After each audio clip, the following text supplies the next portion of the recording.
미국과 캐나다에서만 해도 성인 8명 중 1명, 이 체중 감량약인 오젬픽을 사용한 적이 있지만 한 달에 $1,000에 달하는 소매가 때문에 많은 사람들에게는 비용이 큰 부담이었습니다. 하지만 지난 5월 말 캐나다는 G7 국가 중 최초로 이 주사제의 복제약을 승인했습니다.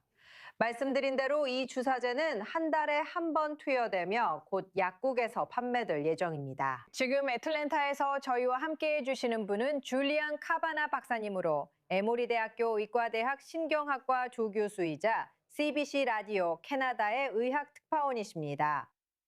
함께 해주셔서 감사합니다. 안녕하세요. 먼저 자세히 설명해 주세요. 이게 정말 큰 트렌드이고 큰 물결이라는 건 알고 있어요. 오젬픽이나 이와 비슷한 약들이 당뇨병 치료에도 사용된다는데 익숙하죠? 그리고 이렇게 많은 규제 기관이 있는데 어떻게 갑자기 살을 빼고 싶은 사람들에게 이 약이 처방될 수 있게 된 건가요? 수십 년, 수백 년 동안 사람들이 빠른 해결책을 찾으려고 했잖아요.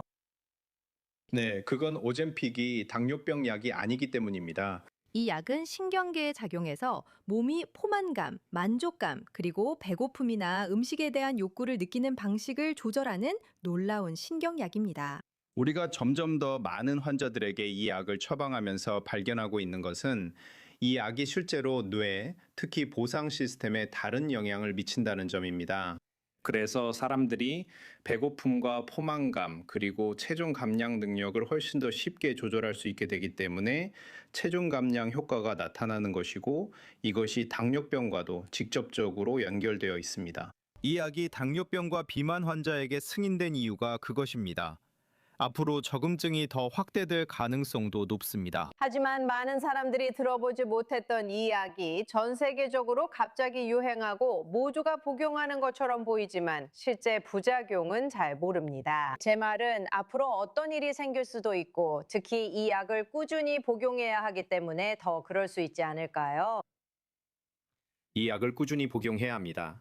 이 약을 복용할 때 나타나는 긍정적인 효과, 즉 체중 감량 효과가 환자들이 약을 중단하면 지속되지 않는 것처럼 보입니다. 그래서 많은 의문점이 생깁니다. 점점 더 많은 사람들이 이 약을 복용하게 되면서 임상시험에서는 꼭 나타나지 않았던 매우 드문 부작용들이 보이기 시작합니다. 이런 데이터는 수백만 명의 환자들이 약을 복용할 때에만 나타날 수 있는 것이기 때문입니다. 저는 여기서 이 약을 복용한 사람들에게서 시신경염 사례를 정기적으로 보고 있습니다.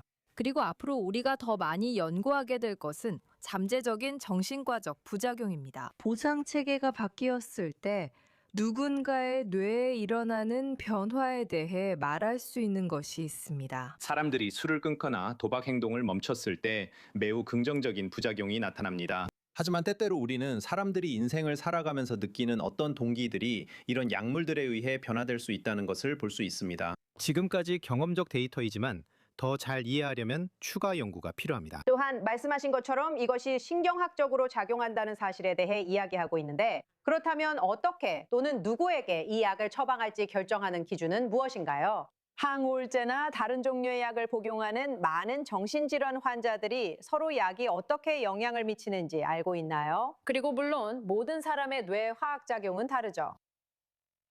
네, 지금은 맞춤의학 시대라 앞으로는 이런 약물에 가장 적합한 사람을 결정할 생물학적 지표가 생길 수도 있을 거예요. 대부분의 나라에서는 승인 절차가 정말 엄격하죠. 제가 알기로 이스라엘에서는 당뇨병이 있고 체중 감량이 필요한 사람들에게만 정말 제한적으로 허용되고 있습니다. 적응증이 더 느슨하죠. 다른 몇몇 나라에서는 의사에게 그런 결정을 내릴 수 있는 재량을 더 많이 부여하기도 합니다. 하지만 말씀하신 대로 우리는 더 많은 데이터가 필요합니다. 그리고 인구의 상당수가 이런 약을 복용하게 될 때 그것이 전체 시스템과 사회 전체의 심리에 어떤 영향을 미칠지에 대해서도 생각해 볼 필요가 있습니다. 이제 비용 이야기를 해보죠. 모두가 감당 가능한 건 아니지만 캐나다가 갑자기 제네릭 의약품을 제공할 수 있게 된 특별한 이유가 있나요? 특허 문제 때문인가요?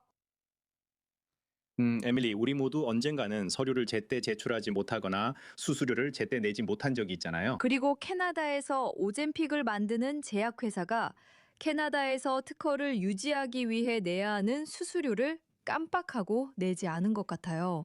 그래서 그들은 이렇게 아주 행정적인 이유로 특허를 잃게 된 거죠. 그리고 이 시기는 임상시험 데이터가 공개된 시기와도 맞물려 있습니다. 그래서 이 모든 것이 의미하는 바는 이제 캐나다에서는 제네릭 제조업체들이 단순히 약을 만들 수 있을 뿐만 아니라 과거에 다른 제약회사들이 수집한 데이터를 통해 그 약이 효과적이고 안전하다는 사실을 입증할 수 있게 되었다는 것입니다. 그래서 그들은 시장에 진출하기 위해 연구를 반복할 필요가 없습니다. 그래서 이런 제네릭 제조업체들이 캐나다에서 훨씬 저렴한 비용으로 제네릭 오젬픽을 만들 수 있는 이유가 바로 이것입니다.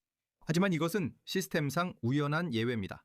그리고 특히 우리 미국인들에게는 이게 곧바로 국경을 넘어올 일은 없을 겁니다. 알겠습니다. 감사합니다. 정말 흥미롭네요. 줄리안 카바나 박사님. 불러주셔서 감사합니다.